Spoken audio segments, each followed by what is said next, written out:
"If the Taliban find me, they will kill me and my family," says abandoned Afghan interpreter. "All night, my wife wakes up," says Haji. "She's scared. If somebody is coming, she calls me, 'Haji, someone is coming.'" His wife says the first thing she does is hide the children. "Then I get up and go to the door to see what is going on. If there are Taliban, I tell them no one is at home," she says. The danger Haji and his family face grows every day as the Taliban claims more territory across the country, yet his repeated efforts to reach safety through a U.S. visa program for interpreters keep hitting a brick wall, despite support from a half-dozen U.S. Marines. The insurgents are known to murder Afghans who helped coalition forces, and, like Haji, thousands of interpreters have become targets for the militant group. On the run from the Taliban, he had pinned his hopes on the special immigrant visa program, designed to reward Afghan interpreters. But 2 applications and 6 years later, the door to the U.S. remains shut. To try to understand the visa process is to step into an administrative quagmire. More than 10,000 Afghans are stuck in the SIV application process, and applicants can reasonably expect to wait for years for a visa, according to the US-based International Refugee Assistance Project.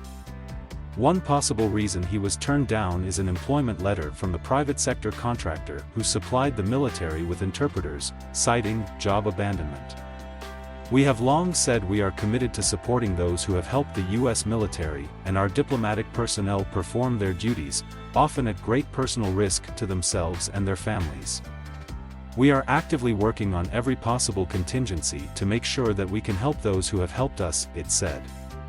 Haji's ordeal started in earnest around the time of his first visa application, in 2015, when the Taliban came looking for him at the family home.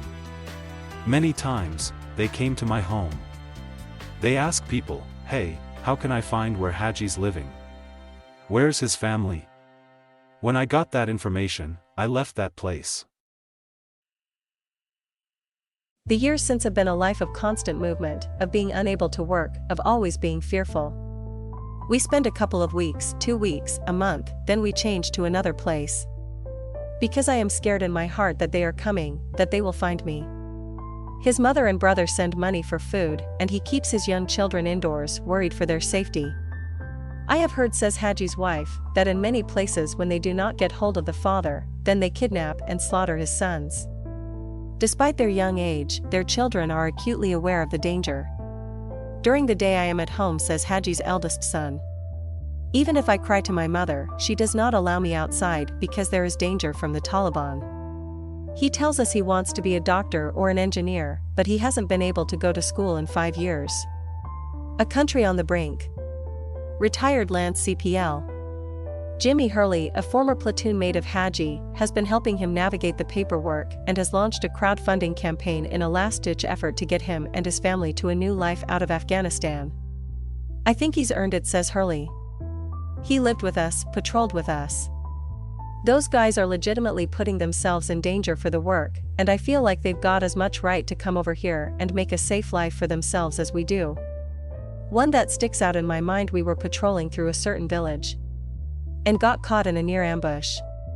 The enemy had us on both sides and one of our Marines was shot in the chest, and Haji, without a weapon, was running to the wounded Marine, running back to our radio men, exposing himself to enemy fire to help communicate.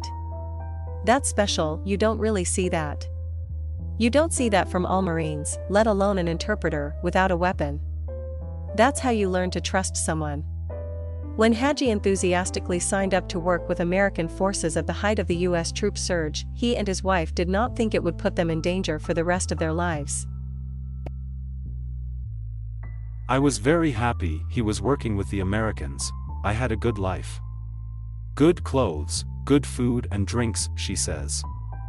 Haji didn't anticipate that the Taliban would regain control of many Afghan provinces, let alone threaten a return to power.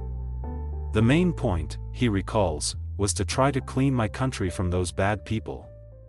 When we worked for them, we didn't think that when the US withdrew from Afghanistan it would be more dangerous for us."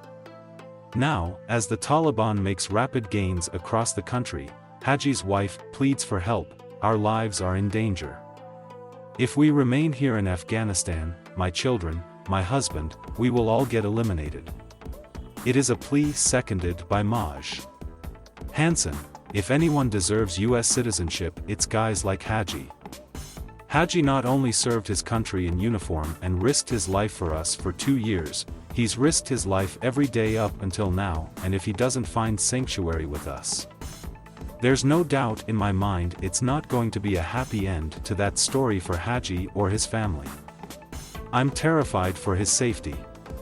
I hope we do the right thing, or someone does, because no one is more deserving.